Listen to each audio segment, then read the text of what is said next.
What's up guys, welcome to the channel. So today is a special one because I finally did my taxes here in Spain. So today's video we're gonna break down how it all worked out. I did my taxes in the US and in Spain all together for the first time, and at the end of the video I'll show you guys how much I ended up paying for taxes here in Spain and in the US.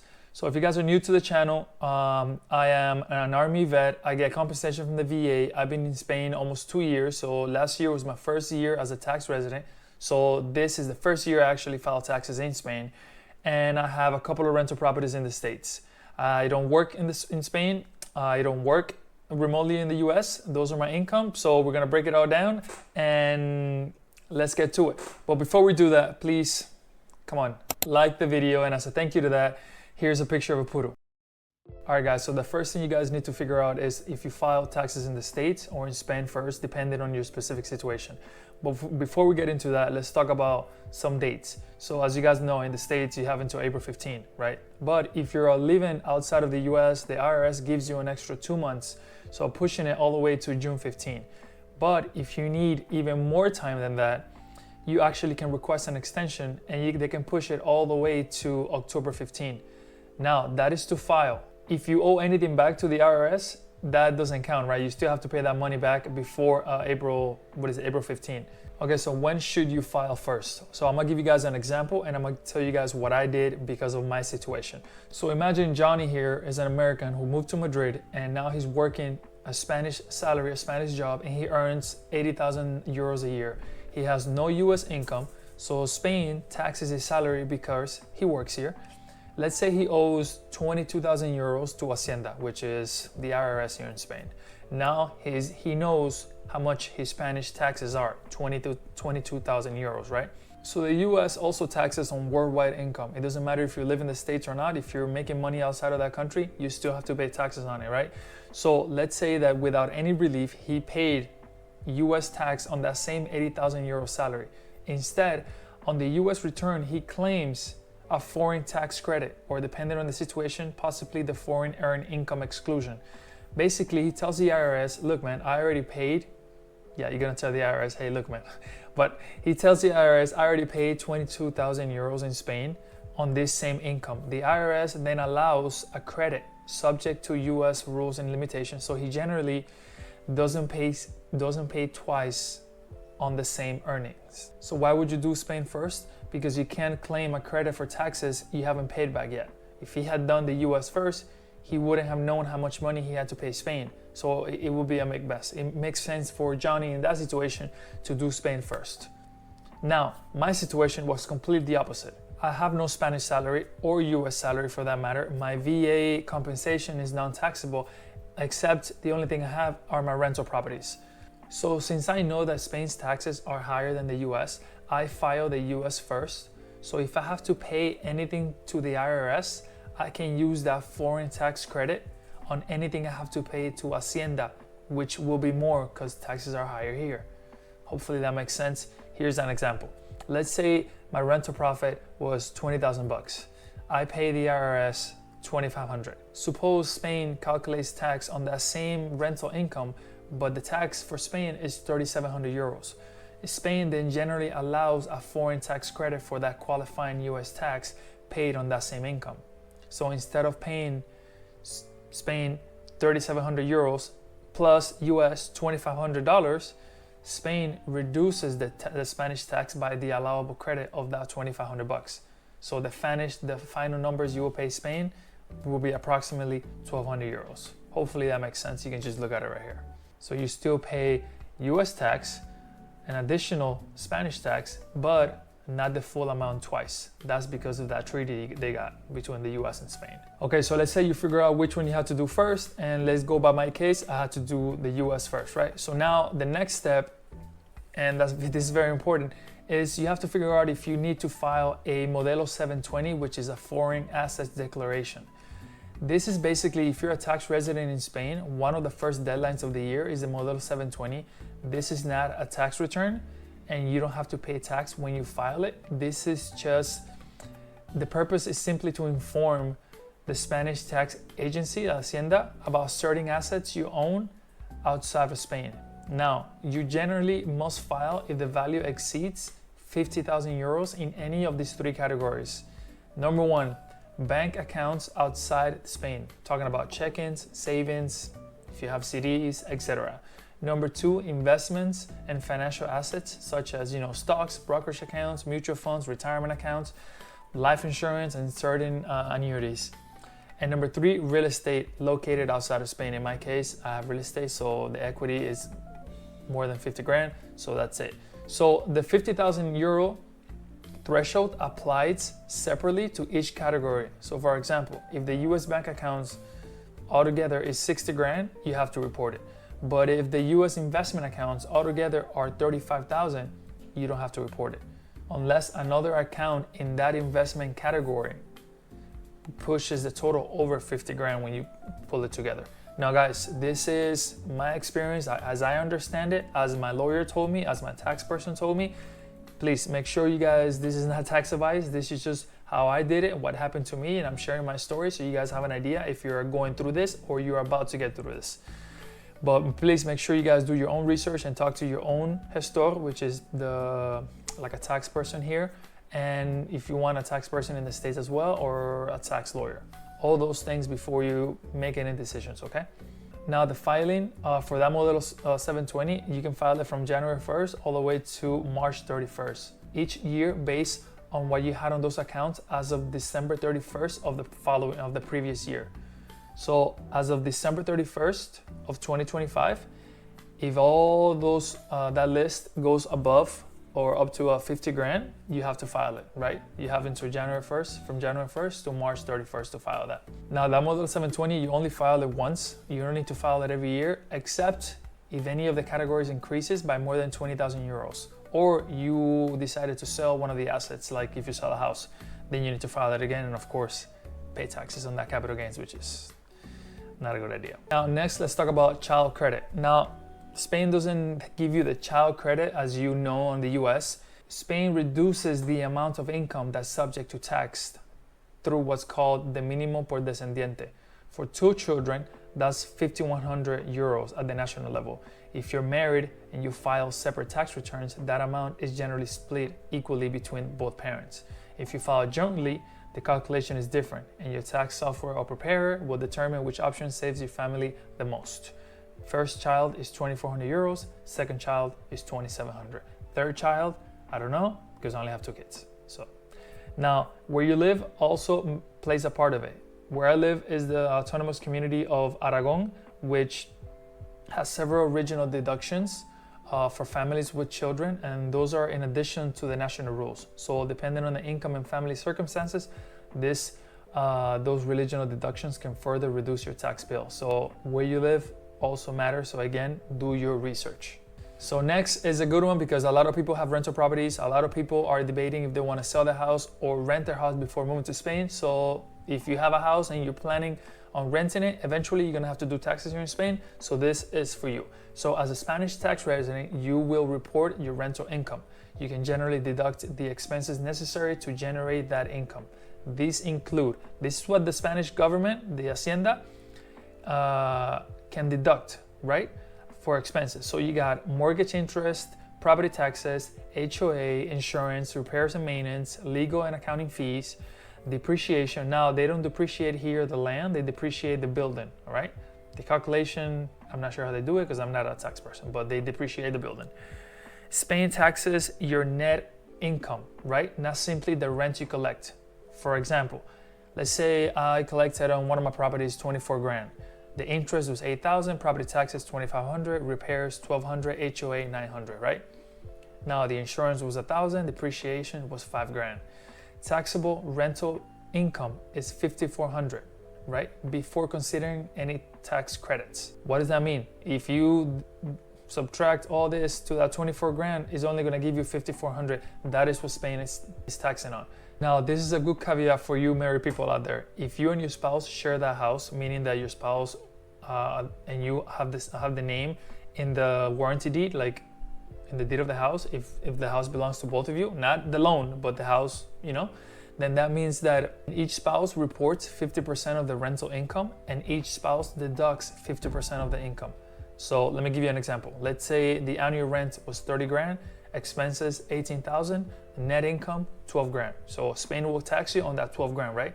But if your spouse, again, has the name on that deed, then that means that both spouses own the property equally. So that means that I'll pay 15, the income will be 15,000, expenses 9,000, and the net 6,000, and spouse the same, basically half of what we got as a couple. Now in my case, as of now, this really doesn't matter. It doesn't hurt me or help me, but when it helps you this is why. Because let's say that suppose I earn $80,000 on a salary here in Spain and my spouse only earns 20,000. That means that if the rent is 100% in my name, then all the rental profit added to my income with 80 grand, where I'm already in a higher tax bracket, I would have to pay more taxes altogether.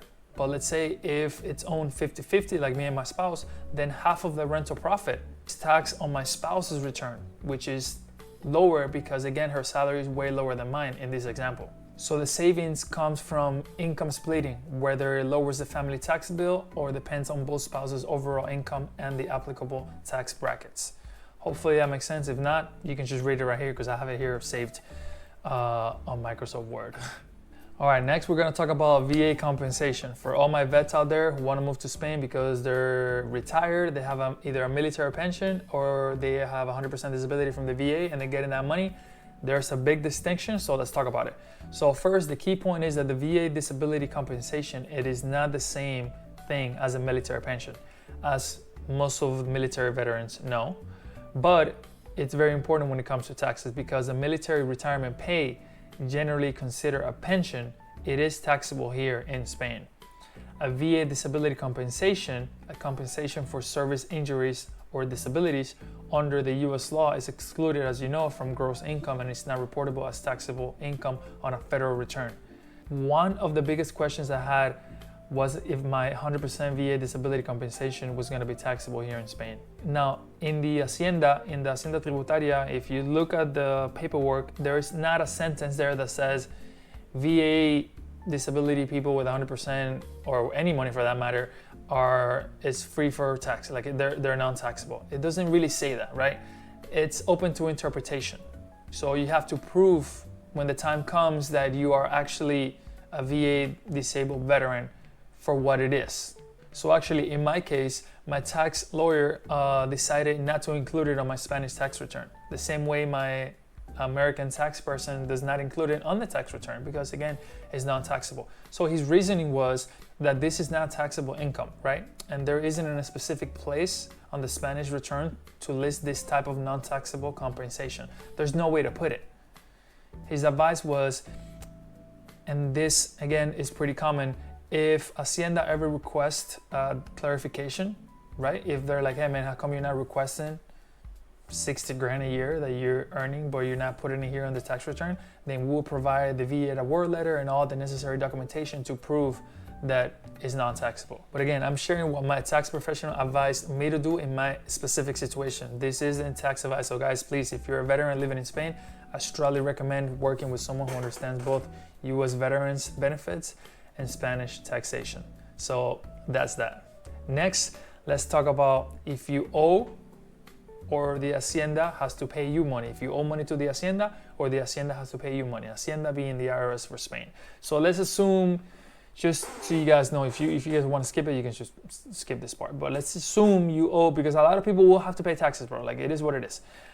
Let's assume you owe the Hacienda $5,000 when you file, right? You have a couple of options. Option number one, you can just pay it all at once. Whenever you file, you give the bank account number to your tax person and they can just deduct it from there and you're good to go. Option two, you can split it into two payments, interest free. So you can do 60% at first and then you can do 40% later that year. Usually is before November 5th. So again, 5 grand, 3 grand now and 2 grand before November 5th. 60% now, 40% of the later of the year. Let's say you don't have money at all. You can't even do that 60%.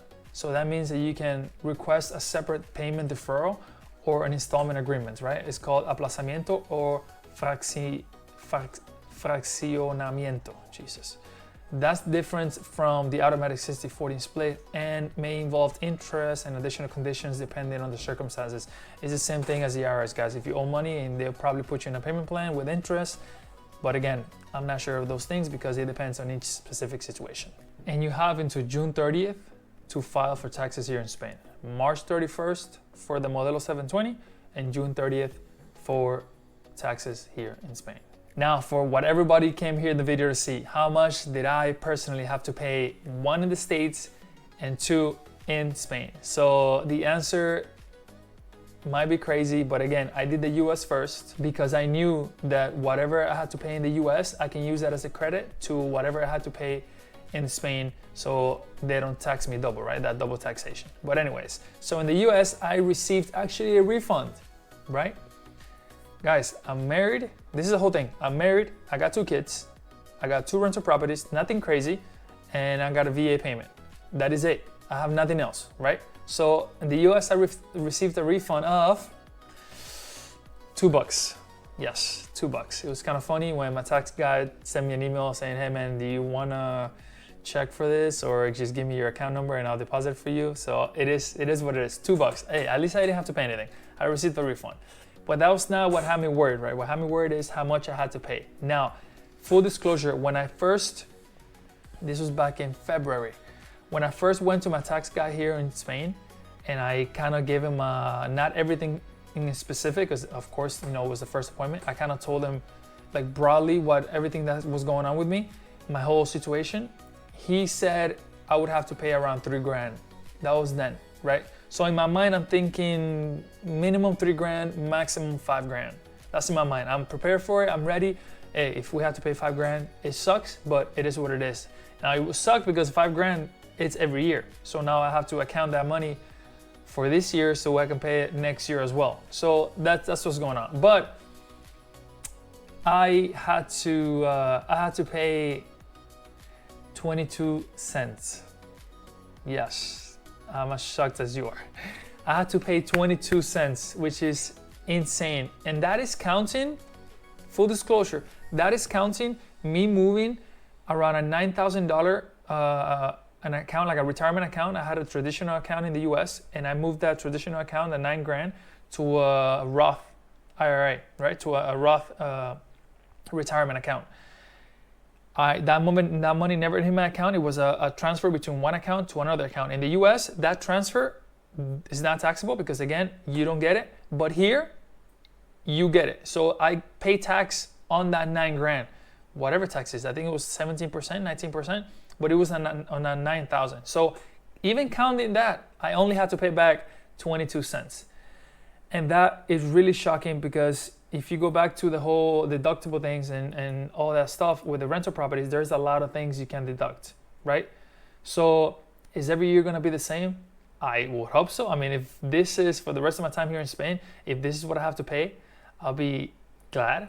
But I mean, it's crazy. So let me know down in the comments if you have any questions, if anything confused you, if I should have done something different, because believe me, whatever you're thinking that you could do, I thought about it, but the risk is not worth it. And I'm telling you guys, Spain, actually the European Union had to come down in Spain pretty hard because the punishment that Spain was doing for basically hiding stuff on their tax return was insane. They had people pay up to 250% on top of everything they're hiding. So the European Union came down on them pretty hard, basically telling them you need to bring it down with the punishment. But even then, Spain is one of the hardest countries in Europe to hide some stuff. So if you're thinking about hiding some houses that you have in the Modelo 720, maybe they won't get you, but maybe in 5 years they do. And now you got 5 years worth of penalty plus everything you have to pay in between. And if you happen to sell a house in 5 years and you didn't pay taxes on it, it's just insane, guys. And maybe if I was single, I would try something like that, to be honest, but you know, it's not worth it for me. I got 2 kids, I got a wife, and I didn't come here to Spain to be shitting on taxes, especially. It's just not worth it, all right? It's not worth it. It's not me. Maybe you'll do it, but it's not me. But yeah, man, so if you guys have any questions, please let me know down in the comments. As you guys know, I respond to all the comments. And if you guys didn't see my previous video, check it out where I talk about, you know, summer plans and stuff like that. I got one more video coming, and that is when I get a job, which has been crazy. Wait until you guys hear that video. The summer in Spain, everything is dead. Ain't nothing happening until September, but, you know, we're trying. So it is what it is. I'll see you guys in the next one. And thank you for everything. Deuces.